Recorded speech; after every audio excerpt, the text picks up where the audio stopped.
Hey,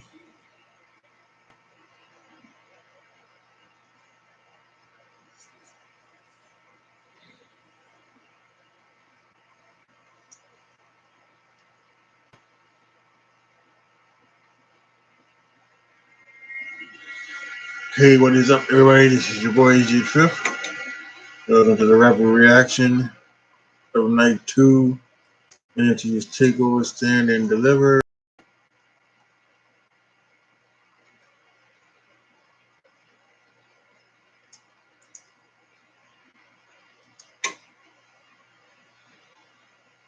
Let me do some sharing, and we'll get into the action.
Oh, man.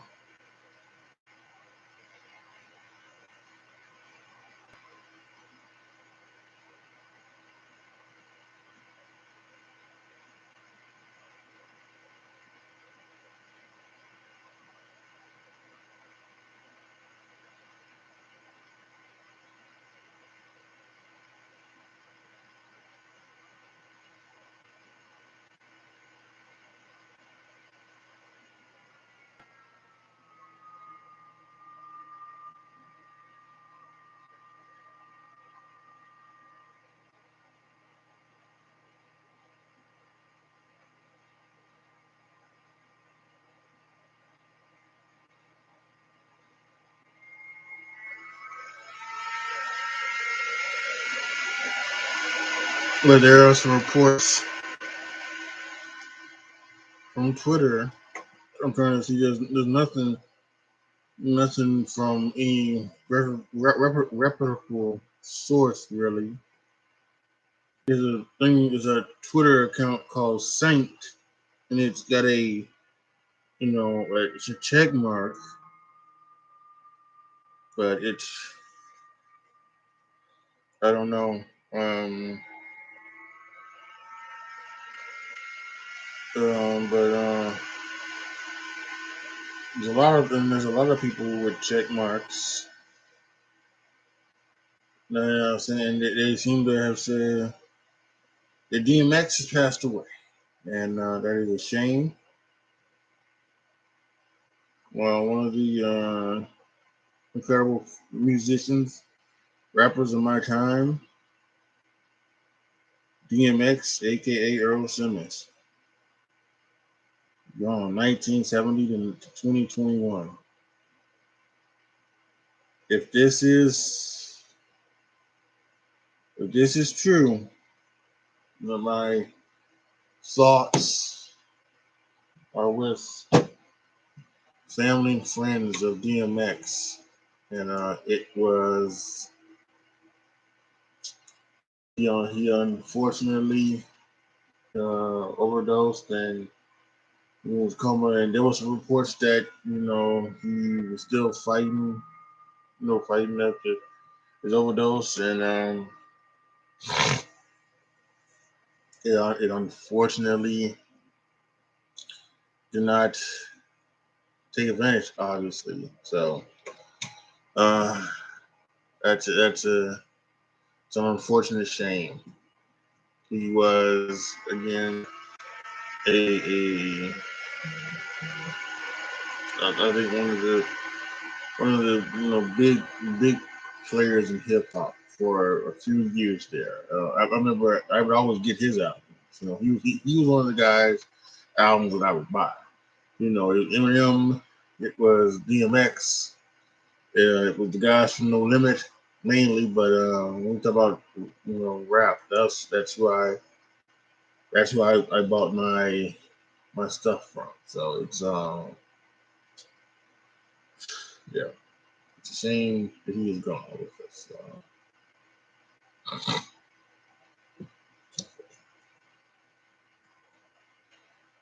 And I now have to make the unfortunate transition of giving y'all that bad news about DMX to talking about why we are here, which was NXT Takeover Stand and Deliver Night 2. And a really, really good night again of wrestling. Um, as we knew it was going to be. Um, the main event, it's something here. It's going to be something that I may have to talk with you through at a later time. But because what? And let's do it. Let's just start there. So the unsanctioned match between Kyle O'Reilly and Adam Cole, and it was what it was. I would say this. I wouldn't put it in the realm of garbage wrestling. You know, they didn't do a lot of you know crazy sick things. It wasn't a hardcore match. It wasn't Edge and Mick Foley. It wasn't it wasn't even Adam Cole's wife or fiance or girlfriend, whoever she is. I don't know exactly what she is, but Britt Baker and Thunder Rosa. It wasn't even that. Which on one hand is good because an unsanctioned match is a fight. And that's what this felt like. It was a fight. It was a fight. That's what it felt like. It was a fight. It was like it wasn't garbage wrestling or anything like that, which was good. But I also think that it also it overstepped its bounds in some of the things that they were doing. The spot. It doesn't make any sense. Why they both set up a chair and fight to sit down on it and start talking to each other and slapping each other. I mean, what are you really gonna do that in a fight? If you're in a real bad fight, are you gonna try to get a chair and set it up and so you can sit down on it and so you can so that you can sit? I can maybe understand you setting up a chair, sitting down on it and telling him, come bring your best shot. One person done that. I think I can understand that. But both people sitting down and so close to each other and trash talking and it's like, hey, don't know. And then there's a rough bump for some fucking reason. There's a rough bump and then they go fighting and then they get to the thing, they fight on ramp and they go through the ramp and everything and they're doing all these other things and it is just so on one hand I want to give them credit, all the credit in the world for going through what they did, for doing what they did do. There wasn't a lot of false kickouts, which is something that I truly enjoy, especially from Adam Cole match. He is the king, seemingly the king of false finishes, kicking out things like that. Uh, so there wasn't a lot of that. But there was also it almost was too much.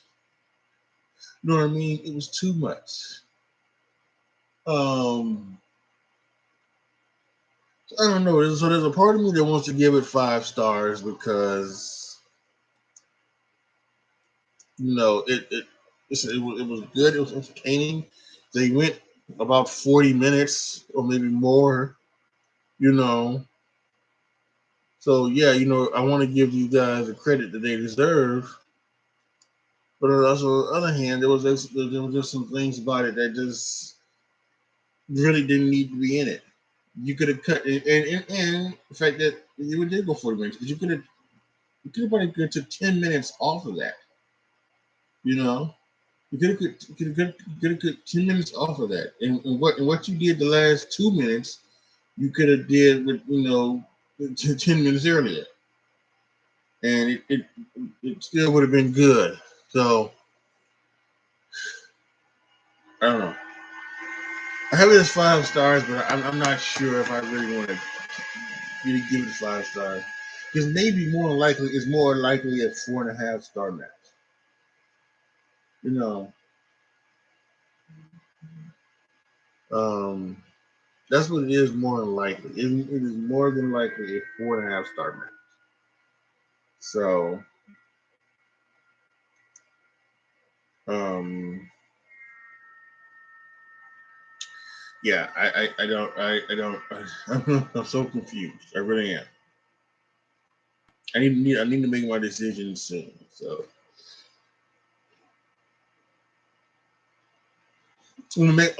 I'll make my decision by the end of this video. But let's go ahead. Let's recap night 2 NXT Takeover Stand and Deliver. Going back to the pre-show, Breezango taking on Killian Dane and Drake Maverick. The winners will become the #1 contenders to the NXT Tag Team Champions, who won yesterday. Yesterday, won it, MSK. And this was an average tag team match. I mean, both teams are babyface, so there's really no although Drake Drake was playing babyface in Imperial role, and Bizongo was doing they were giving the heat, but things these went together, and King Dane power bombed Drake onto was it Tyler Breeze? He tagged him on to one of them, and he got the pin. So Killian Dane and Drake Maverick are the #1 contenders for the NXT Tag Titles, and we'll see how they end up getting the next shot. And it will be Tuesday or will it be in the future? We'll have to wait and see. Let me take a bit of this break.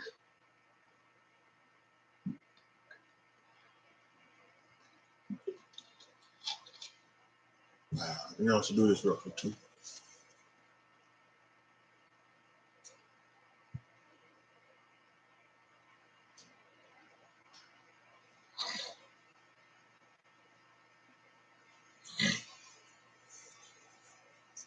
Okay. So the pay per view night 2 starts off officially with the NXT Cruiserweight Championship ladder match between Jordan Devlin and Escobar. And I thought this one was good. I thought this one. I like the fact that some of the last couple of ladder matches that we have seen they're getting away from the stunt show part of it, and they're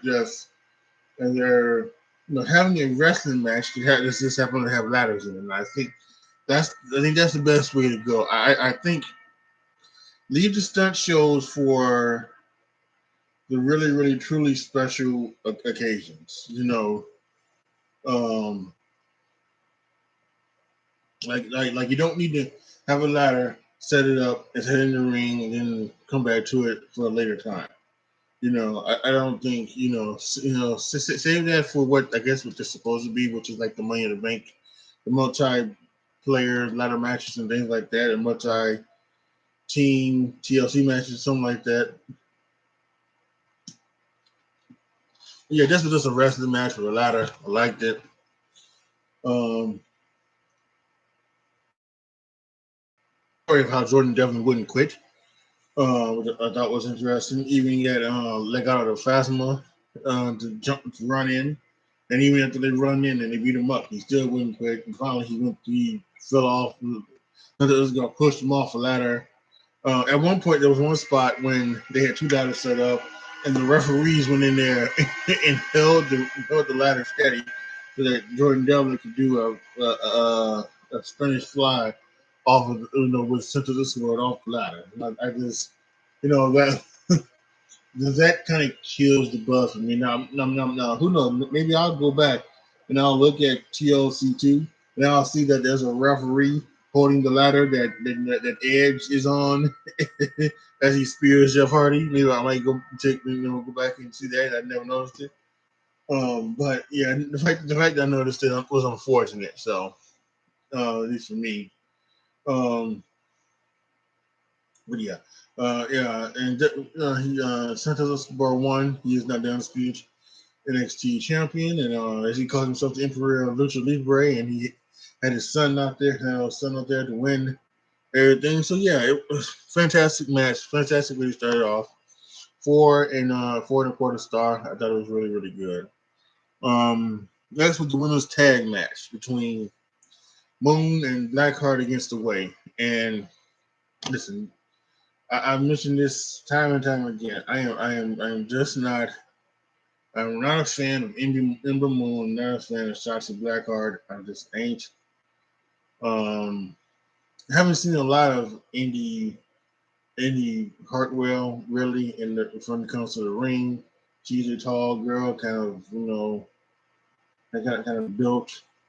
And that's always good. It's always good to have more women like that in wrestling.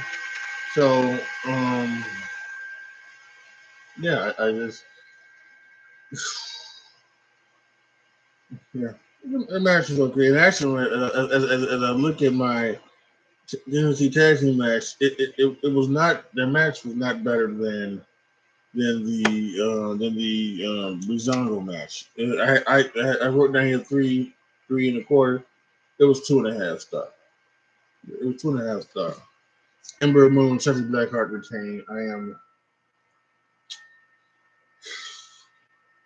I'm not really into. I would like to see them put on Candice and Indy. Yeah, Ember Moon and Chelsea Blackheart really just kind of just at this point they kind of just turn. They really turned me off. Hey, Anthony, thanks a lot, brother. Thanks a lot. I really appreciate it, my friend. Um, so next was the North American title match between Johnny Gargano and Bronson Reed. And I thought this one was really good. It had 4 stars. Nice story they were telling. But obviously Bronson Reed is this big guy. He's billed at 5'11", 330. And you have Johnny Gargano, who's billed as 5'10", 199. So basically 130 pounds more of mass Bronson Reed has. But instead of doing the thing with the leg, where maybe he takes out a leg, he was working on the midsection. He pushed his midsection into the table. He was working on the midsection. That was good, so that maybe his power moves would be limited. That was a good move by Johnny Gargano. Really, really fun stuff. I like the way that sometimes Bronson Reed was just being a bigger guy. He was just pushing Johnny Gargano away and pushing him down. As they say, kid, you're bothering me. He's doing that. And I think I like that too. Because at 5'10", 230, he's nothing. There isn't a lot that Johnny Gargano could do that could really hurt him realistically. So I like the fact that he was pushing off. He was saying, man, some of the things he's doing is more and less not hurting. It's just annoying until he got the stomach injury. So I really like that. I really like the way they did that. What happened is they went. He tried to go for the tsunami, you call it, the top rope splash. Bronson Reed, he missed. Later on, instead of going for the tsunami, he went for a moonsault, and that missed. And Johnny Gargano hit not one but 2 final beats to beat Bronson Reed. A really, really good match. Surprise, he he still held on to the North American Championship. So obviously that means he's staying in NXT. I think Bronson Reed is staying in NXT, but I think Bronson Reed is a bigger star, and I think Bronson Reed will be one of the guys. I think that will be. I don't want to say fodder, but he will be a contender for another championship, and we'll get to that right now. As the NXT title on the line was Finn Balor and Karrion Kross, and yeah, I love the storyline of this one as well, where Finn Balor was working on the shoulder, and Finn Balor with the kick hit hit Karrion Kross, and we had one of those delayed reaction things again where he got kicked and he was looking and said, "Oh my goodness!" And it was one of those things where and it was obviously um, worked.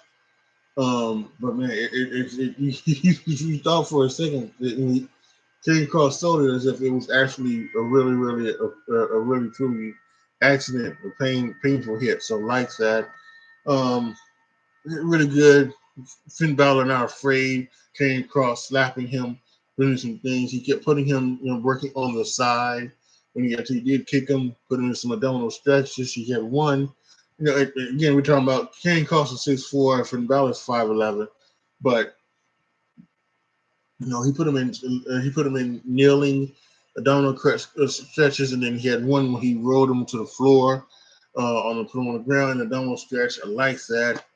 So, really, really fun stuff here. A couple of stomps to the midsection to slow down Karrion Kross, even a coup de grace on Karrion Kross, but Karrion Kross turned it around and got the sleeper on.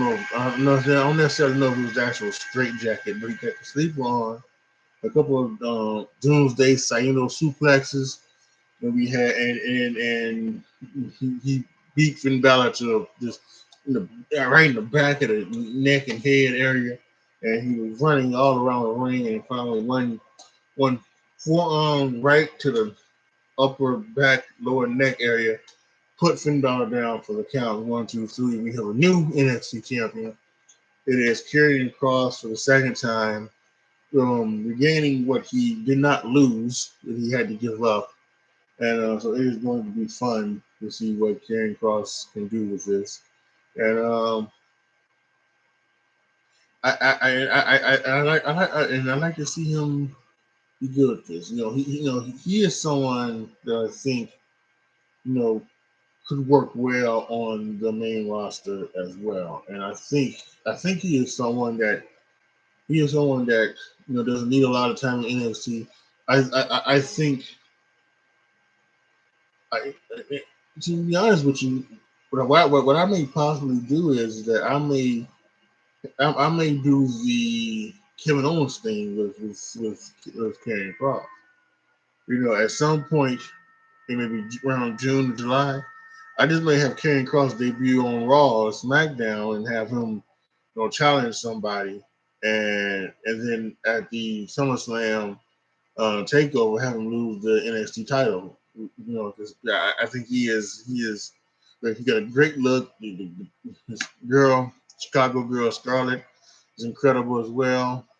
So really, really good, really, really fun match. Another 4 and quarter star match.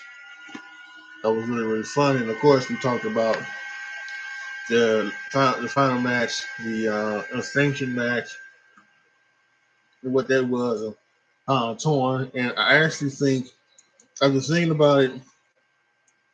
My original was 5, but I'm gonna go 4.5. Yeah, I don't know. Yeah, I just it didn't need to be. It went 10. I think it went 10 minutes too long, and they did a few things that they didn't need to do.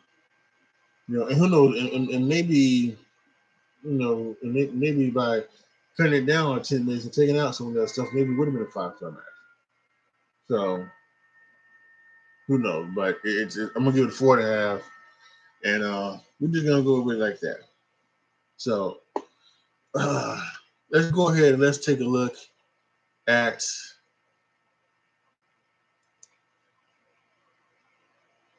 what happened the last 2 days with my predictions. So on Nxt Takeover Stand and Deliver night 1, I went 3-2. I went 3-2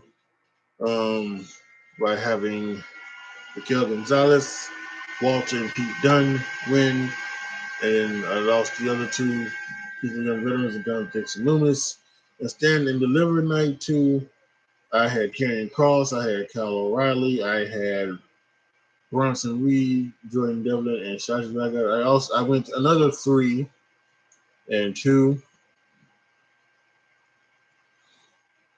So over the night going 6-4. I did not predict the pre-show matches. I didn't know they didn't announce any pre-show matches, so I did not predict any. And my other prediction was somebody debut? Yes, last night, Sarai, the new Asian superstar. She debuted, so that's another one. So you can basically say I went 7-4 for Nxt Takeover Stand and Deliver. So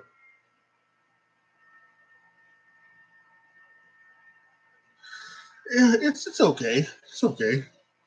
You know, you can't win them all. You can't win them all. I think it's.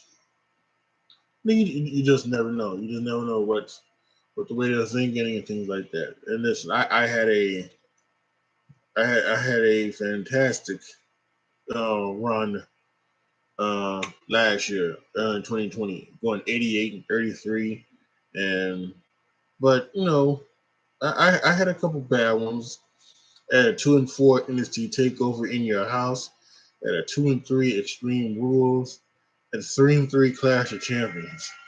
So, but yeah, this is 3-2, 3-2 nights. Should be fun.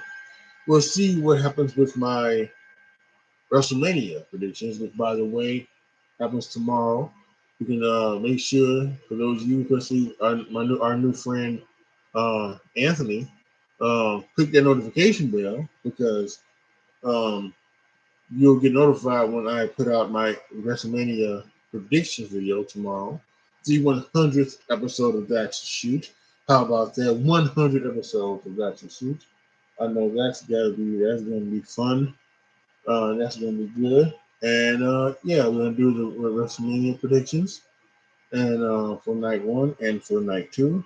And also make sure that when you click notification bell, you'll be notified because I will be going live Saturday night and Sunday night right afterwards as well to recap night 1 and night 2 of WrestleMania, just like I did night 1 and night 2 of Nxt Takeover Stand and Deliver. So again, make sure if you haven't click the notification bell that you do it right now. All right. Okay. Yeah. Yeah. So yeah, thank you guys so much for stopping by and watching. Once again, thanks our new buddy Anthony Manzo for subscribing, and anybody else who watches this later and watches and subscribes. Again, thank you guys so much. This is your boy AJTRIP signing off. Make sure you like the video and you share the video and you subscribe to the channel. As always, be good to each other, y'all. Be careful out there. I am out. I will see you guys tomorrow with the rest of the predictions. And then, of course, I'll see you live Saturday in the evening. Take care. And we started off this program, especially before we go, we started off this program with the breaking news from the music world. Again, I guess if I'm guessing it is true. DMX has passed away. And so, once again, we give our thoughts and thoughts out to the family and friends of DMX and all the fans. And it's a sad day in the music world. Talk to you guys later.